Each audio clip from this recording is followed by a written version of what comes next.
मित्र, यावेळच्या निवडणुकीला सामोरं जात असताना गेल्या 3 निवडणुकीला आपण आमदार साहेबांना भरभरून असं मताधिक्याने निवडून दिलं, परंतु या निवडणुकीला सामोरं जात असताना ही तुमच्या आणि आमच्या प्रापंचिक जीवनाशी निगडीत असणारी निवडणूक आहे. अनेक प्रत्यारोप केले जात असतात. साहेबांच्या वरती निष्ठेचा प्रश्न उपस्थित केला जातो. एकीकडं शेतकरी पुत्र म्हणून आपल्याला भासवलं जातं, गोरगरिबांचा नेता उमेदवार म्हणून भासवलं जातं, आणि दुसऱ्या बाजूला नामदार वळसे पाटील साहेबांचं असणारं काम हे आपल्या सगळ्यांना ज्ञात आहे. निष्ठेविषयी बोलण्याचं झालं तर ज्या मतदारसंघातील लोकांना साहेबांनी 35 वर्ष निवडून दिलं, आपण 15 वर्ष निवडून दिलं, आणि या जनतेसाठी सातत्यानं त्यांनी विकास कामाच्या माध्यमातून तुमच्या वैयक्तिक कामासाठी सुद्धा सातत्यानं तुमच्या दिलेल्या हाकेला ओढ देण्याचं काम त्यांनी केलेलं आहे. आणि मला या ठिकाणी आवर्जून सांगावंसं वाटतं की हे सगळं काम करत असताना आपण आता तिसऱ्या निवडणुकीला सामोरं जात आहे. 2000 म्हणजे 5 वर्षानंतर मतदारसंघाची परत फेररचना होणार आहे. त्यावेळेस आपला मतदारसंघ साहेबांच्या बरोबर राहील का नाही हा नंतरचा प्रश्न आहे. परंतु ज्या 15 वर्षात या भागातील जनतेला त्यांनी हाताच्या पोरासारखं जपलं, सर्वसामान्य शेतकरी कुटुंबातील तरुण असेल, ज्येष्ठ असेल, महिला असेल, किंवा मोलमजूर करणारा माझ्या भगिनी पुरुष असेल, या सगळ्यांना खऱ्या अर्थानं शासनाच्या माध्यमातून विविध योजनांच्या माध्यमातून सर्वतोपरी मदत करण्याचं काम ज्या नेतृत्वानं केलं ते नेतृत्व आपल्याला लाभलेलं आहे.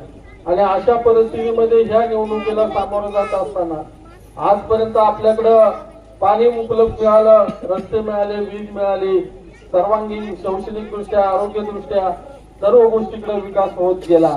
आणि सर्वसामान्य 25 वर्ष असणारा शेतकरी आज झोपडीमध्ये राहणारा, कौलाच्या माडीमध्ये राहणारा शेतकरी आज बंगल्याकडे वाटचाल करत आहे.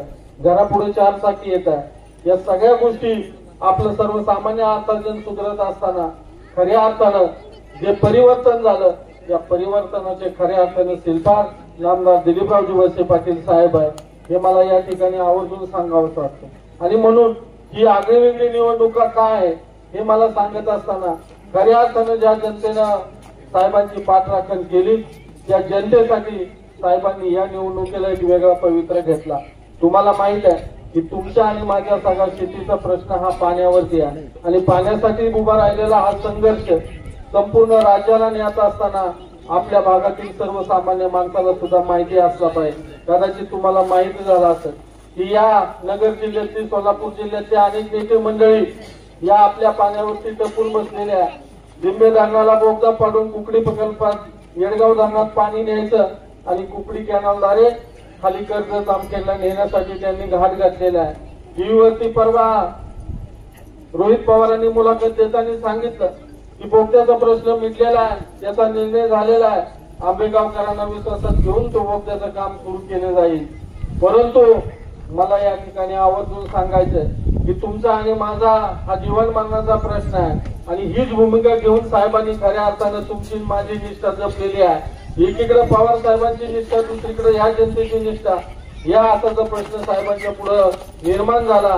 त्यावेळेस साहेबांनी निर्णय घेतला की ज्या जनतेने मला 25 वर्ष साथ दिली त्या जनतेला असं उघड्यावर सोडणार नाही.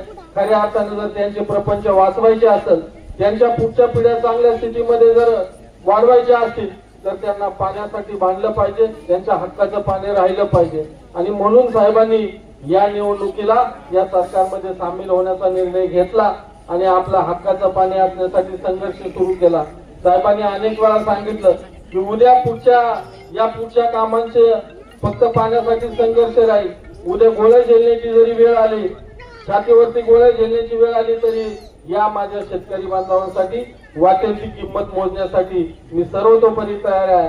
आणि म्हणून साहेबांनी आपल्यासाठी हा निर्णय घेतलेला आहे. आणि तुमचं आणि माझं कर्तव्य आहे की येणाऱ्या निवडणुकीमध्ये साहेबांनी जी भूमिका घेतलेली आहे त्याची पाठराखण करण्यासाठी येत्या 20 तारखेला साहेबांचं 2 नंबरला घड्याळासमोरील बटन दाबून आपण भरभक्कमपणानं पाठिंबा त्यांना मताच्या रूपाने व्यक्त करायचा।